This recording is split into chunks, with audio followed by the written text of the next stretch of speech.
Notre expérience de la violence présente un étrange paradoxe. Parce que le sentiment de protestation qui nous anime devant l'ensemble de ces manifestations ne concerne que quelques-unes d'entre elles, tandis que les autres nous laissent muets, sinon indifférents et résignés, nous consentons à la violence autant que nous nous opposons à elle.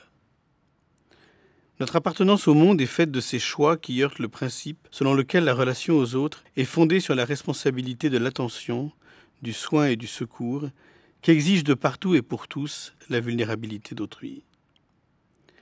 Avec cette responsabilité, nous sommes donc confrontés à un principe éthique que nous ne cessons de transgresser, à plus forte raison lorsque nous nous engageons contre telle ou telle forme de violence, y compris les plus insupportables, d'une façon qui implique elle-même le recours à la violence. Cette transgression, à laquelle personne n'échappe, parce qu'elle décrit une dimension incontournable de notre rapport au monde, je l'ai appelée récemment le consentement meurtrier.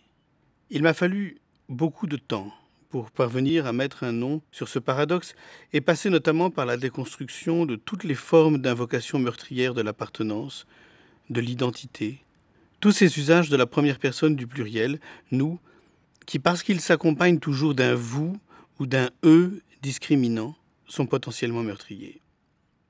Et pourtant, comme souvent en philosophie, tout était là depuis le début. L'histoire que je voudrais raconter m'a beaucoup marqué. Elle a décidé, accessoirement, de l'orientation de mes recherches depuis plus de 20 ans. La scène se passe en Moldavie, en 1988. La Moldavie était alors, pour encore quelques années, une des républiques fédérées de l'Union soviétique. Mais déjà l'Empire craquait. Un peu partout, de grandes manifestations étaient organisées dans les républiques périphériques pour réclamer l'indépendance. Quelques mois plus tôt, en Géorgie, les chars soviétiques étaient sortis dans la rue. Il y avait eu un bain de sang. En Moldavie, l'une des premières revendications partagées par la population des villes et des campagnes, il s'agit d'une république très agricole et viticole, consistait à réclamer que la langue moldave, en réalité le roumain, soit instaurée comme langue d'État, limba de stat.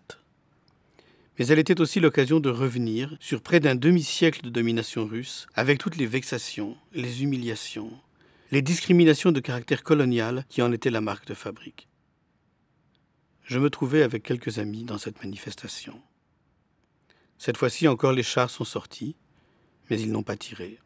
C'est alors qu'avec ces amis, nous nous retrouvâmes dans le jardin de l'un d'entre eux, à prendre un café, à l'ombre d'un noyer. Ce qu'ils racontaient de ces 40 années qu'ils tenaient de leurs parents et de leurs grands-parents était terrible. La famine au lendemain de la guerre, les déportations, l'étouffement des libertés. Devant le tout jeune professeur que j'étais, ils rivalisaient d'anecdotes, toutes plus bouleversantes les unes que les autres.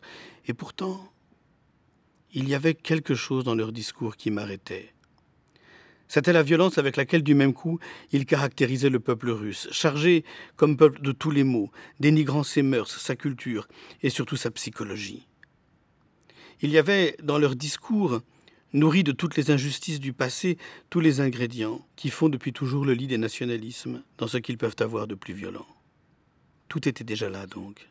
La question complexe des appartenances, le caractère potentiellement violent de leur invocation, l'inéluctable consentement meurtrier auquel nous voue notre rapport au monde.